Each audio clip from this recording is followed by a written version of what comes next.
Mari menunggu dulu sebentar.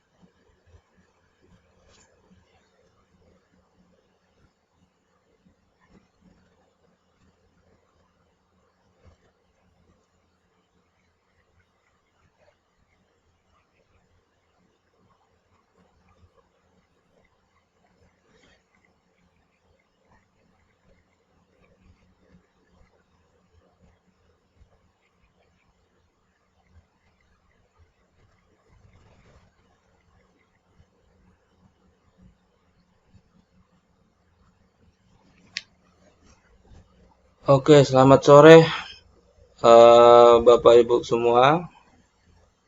Eh, kita masih menunggu beberapa orang lagi yang untuk bergabung. Oke,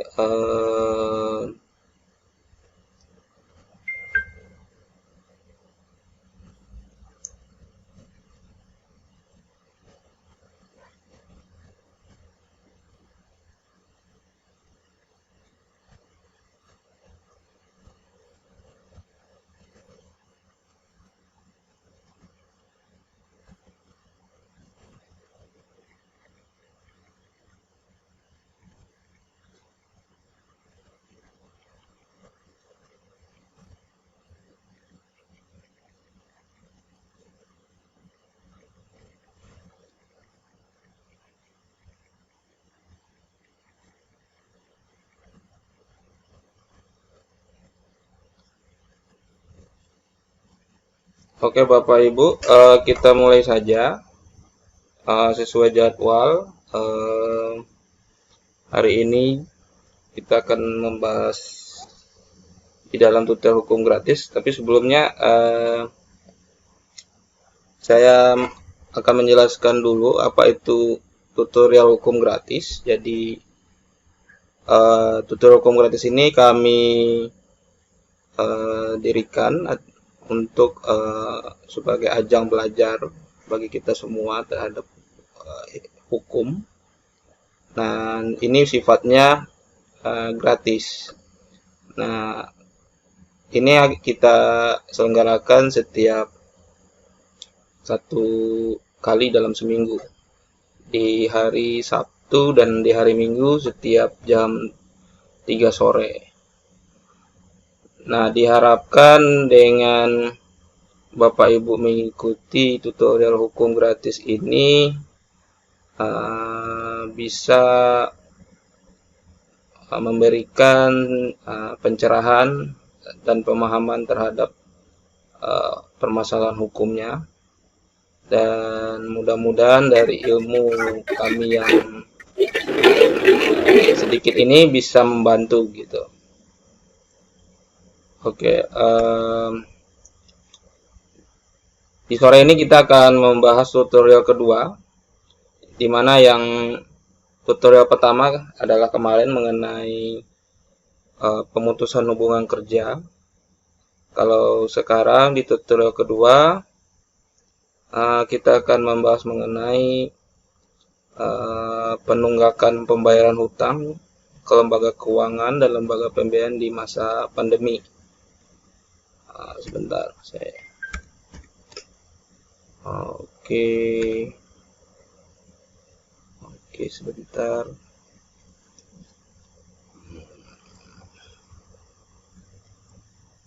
Oke, karena sudah jam 3 lewat ya, dan sesuai jadwal, jadi kita akan jalan sesuai jadwal saja. Jika ada nanti teman-teman yang akan bergabung bisa join. Nah, di tutorial kedua ini kami akan menerangkan mengenai penunggakan pembayaran hutang di masa pandemi ini. Nah, Oke, ini perkenalan saya sebagai tutor. Saya Sukni Bumi Pengata, sarjana hukum, magister hukum. Saat ini profesi saya adalah konsultan hukum. Lisensi saya advokat dari Perhimpunan Advokat Indonesia, PRADI. Saya juga mediator pengadilan non-hakim, lisensi dari Mahkamah Agung Republik Indonesia. Saya berkantor di SHM Partnership, Menara Raja Wali, Mega Kuningan, Jakarta Selatan.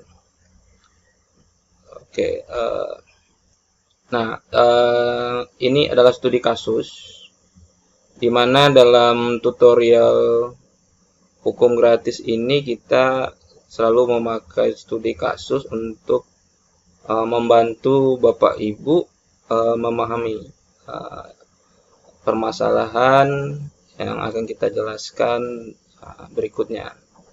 Nah, di sini Andi memiliki hutang KPR 300 juta di bank. Kemudian Andi di PHK oleh perusahaan karena perusahaan Andi merugi disebabkan pandemi COVID-19. Andi terpaksa menunggak pembayaran hutangnya ke bank. Nah, pertanyaannya adalah apakah Andi bisa mendapatkan fasilitas penunggakan pembayaran? Oke. Nah,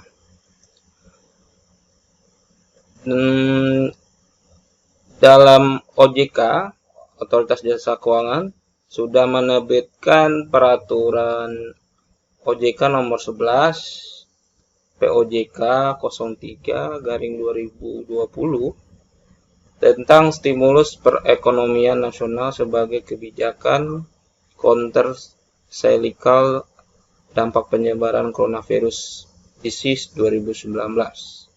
Nah, dalam tutorial ini kita akan membahas peraturan OJK nomor 11 ini secara khusus. Dan saya akan menerangkan kepada Bapak Ibu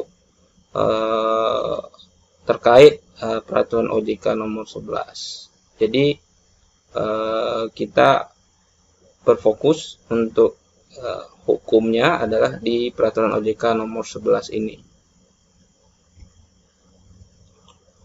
Nah,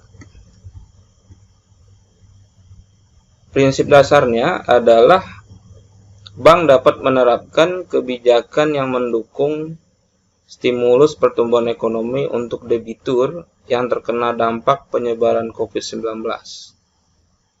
termasuk debitur UMKM dengan tetap mempertahankan prinsip kehati-hatian. Nah, peraturan OJK nomor 11 ini perlu kita ketahui alasan terbitnya adalah karena coronavirus ya.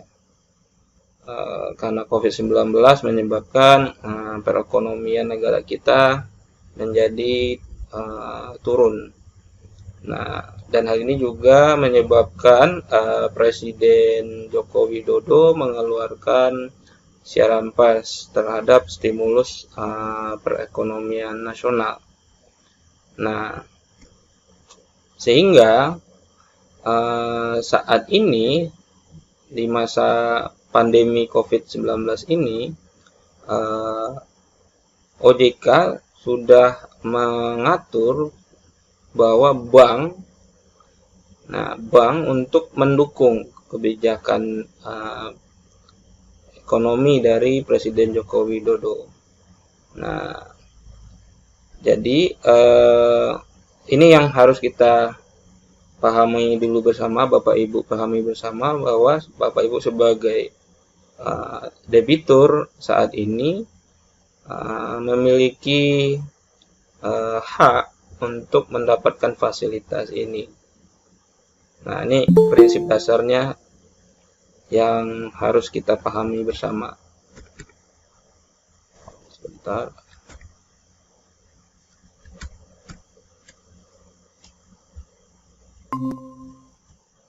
Oke. Hmm, Nah, siapa debitur? Nah, kalau dalam eh, terms secara umum ya, istilah umum, debitur itu kan adalah orang yang memiliki hutang. Lawan dari debitur itu kreditur, adalah orang atau pihak yang memberikan hutang. Dalam hal ini adalah bank, lembaga keuangan non-bank, ya. Nah, di dalam peraturan OJK tadi, saya balik lagi nih yang nomor 11 ini. Nah, istilah debiturnya ini uh, tidak sama dengan istilah debitur pada umumnya ya, Bapak Ibu. Nah, apa itu debitur? Di sini adalah debitur yang terkena dampak penyebaran COVID-19. Jadi diingat bahwa terkena dampak itu ya. Nah, termasuk debitur unit mikro kecil menengah UMKM. Nah, debitur mengalami kesulitan untuk memenuhi kewajiban kepada bank karena debitur atau usaha debitur terdampak dari penyebaran COVID-19. Nah, ini yang penting juga, secara langsung ataupun tidak langsung pada sektor ekonomi. Nah, jadi Bapak Ibu sebagai debitur terdampak langsung atau tidak langsung tuh bisa mendapatkan fasilitas ini. Ingat ya, langsung atau tidak langsung. Nah,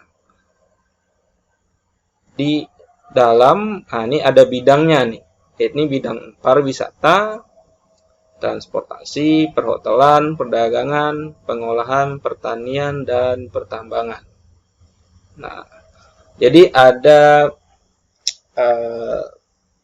limitatif ya, bidang debitur yang bisa mendapatkan fasilitas ini, yakni Bapak Ibu yang ada di bidang pariwisata, di bidang transportasi, perhotelan, perdagangan, pengolahan, pertanian, dan pertambangan.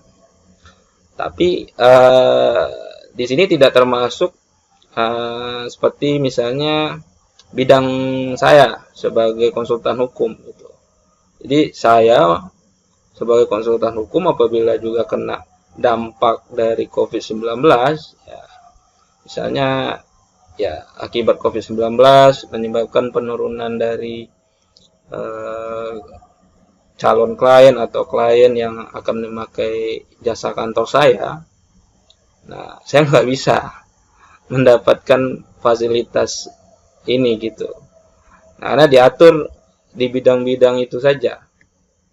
Nah, ini perlu diingat bahwa ternyata tidak semua bidang usaha yang bisa mendapatkan fasilitas. Oke, ini menurut saya sudah clear ya. Oke, kita lanjut. Nah, OJK itu mengatur bahwa ada kebijakan stimulus yang diberikan oleh lembaga keuangan dan lembaga pembiayaan. Nah, yang pertama itu adalah penilaian kualitas kredit, pembiayaan atau penyediaan dana lain. Nah, hanya berdasarkan ketepatan pembayaran pokok atau bunga untuk kredit dengan platform sampai 10 miliar rupiah. Dan yang kedua adalah peningkatan kualitas kredit atau pembiayaan menjadi lancar setelah direstrukturisasi setelah masa berlakunya POJK. Maksudnya POJK ini ya, yang nomor 11 ini. Nah, ketentuan restrukturisasi ini dapat diterapkan bank tanpa melihat batasan plafon kredit atau pembiayaan atau jenis debitur. Nah, jadi ini kebijakannya bisa dipakai untuk kredit Bapak Ibu sampai 10 miliar ke bawah nih. Nah, tapi ada penilaian kualitas kredit dari lembaga keuangan Bapak Ibu.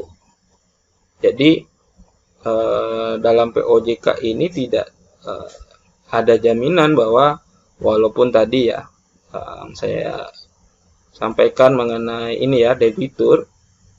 Nah, walaupun kita misalnya termasuk dalam kategori debitur, menurut POJK 11 ini.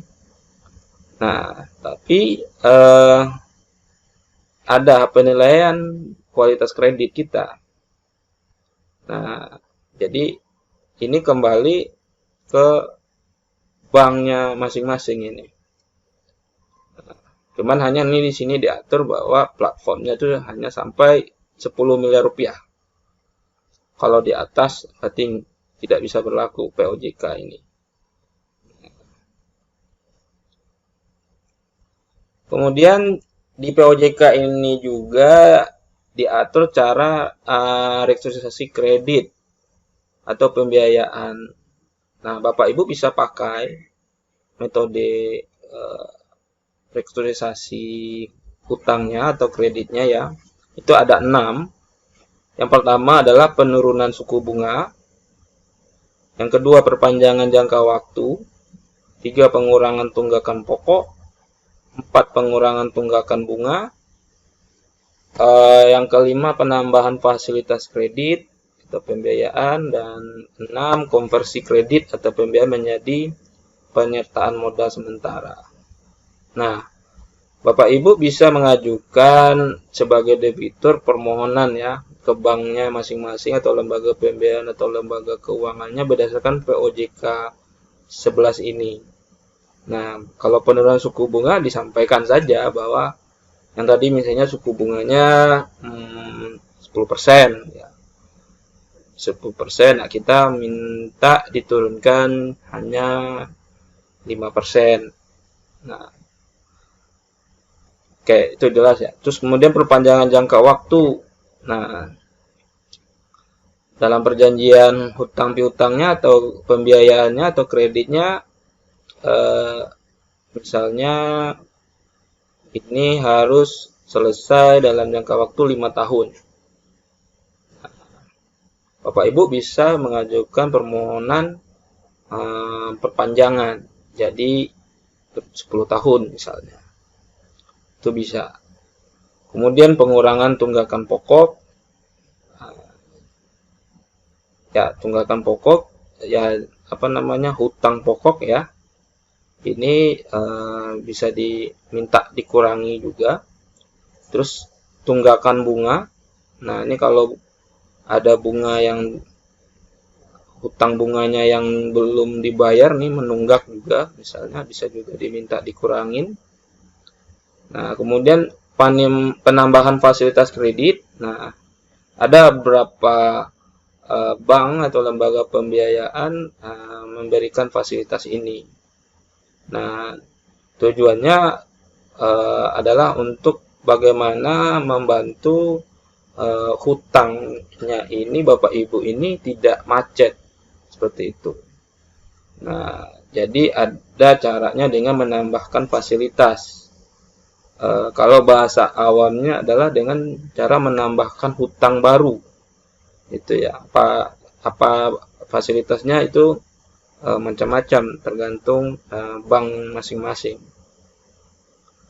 Nah, kemudian konversi kredit menjadi pernyataan modal sementara. Nah, ini juga bisa Bapak Ibu ajukan. Nah, cuman untuk detail teknis di lapangan, dalam pengalaman saya sebagai konsultan hukum ya, membantu klien-klien saya di kantor dalam masalah penunggakan hutang ini, itu masing-masing bank itu punya kebijakan yang tidak sama. Nah, kami menyarankan Bapak Ibu debitur sebelum mengajukan permohonan dicari tahu dulu informasi, datang ke kantornya ya. Kalau Bapak Ibu misalnya ingin mengurus sendiri gitu. Tapi saya lebih menyarankan Bapak Ibu memakai jasa profesional ya. Jasa konsultan hukum yang profesional atau jasa konsultan kredit bank yang profesional ya. Sehingga Bapak Ibu bisa memperoleh hasil yang maksimal seperti itu. Takutnya jika Bapak Ibu yang awam terhadap lembaga keuangan ya, bank maupun non bank, terus coba sendiri, nah, hasil yang diperoleh itu nggak maksimal ya, seperti saya bilang tadi. Sebentar ya. Nah, bahwa sebagai contoh misalnya penurunan suku bunga gitu. Nah, mungkin dengan memakai jasa profesional, suku bunga ini bisa diturunkan dengan maksimal gitu.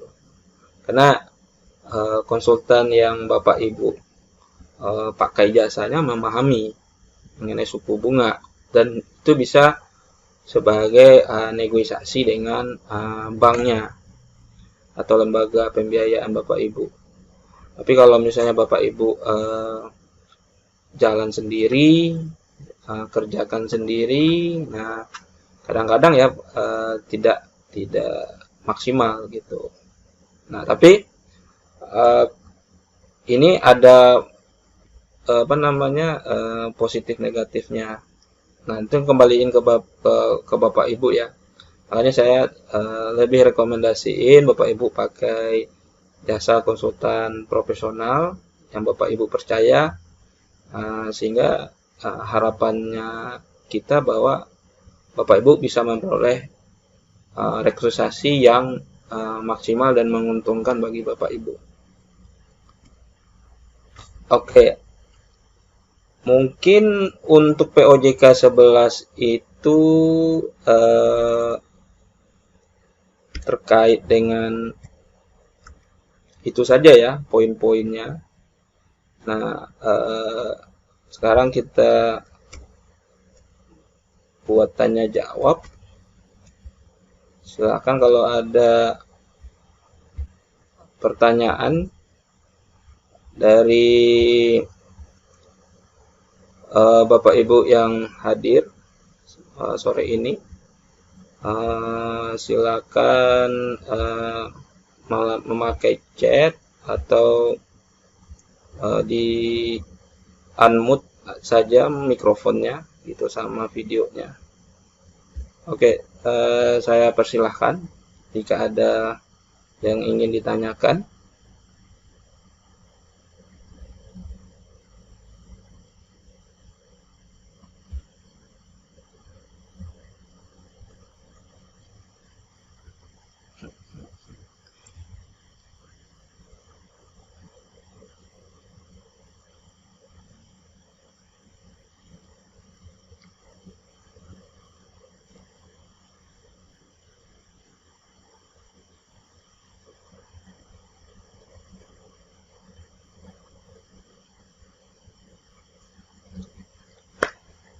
Oke, jika tidak ada Bapak Ibu, oh Pak Jimmy, slide-nya sudah berakhir Pak Jimmy.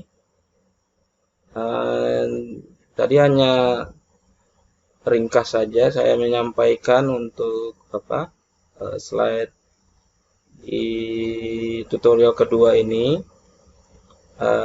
Sebenarnya di tutorial hukum gratis ini kita lebih banyak ke tanya jawab, interaksi itu. Tapi kalau memang tidak ada pertanyaan, saya menganggap Bapak Ibu yang hadir join di sore ini sudah memahami ya. Dan terima kasih sudah bergabung. Sampai ketemu di minggu depan untuk tutorial hukum gratis yang berikutnya. Terima kasih. Saya akhiri. Selamat sore. Assalamualaikum warahmatullahi wabarakatuh.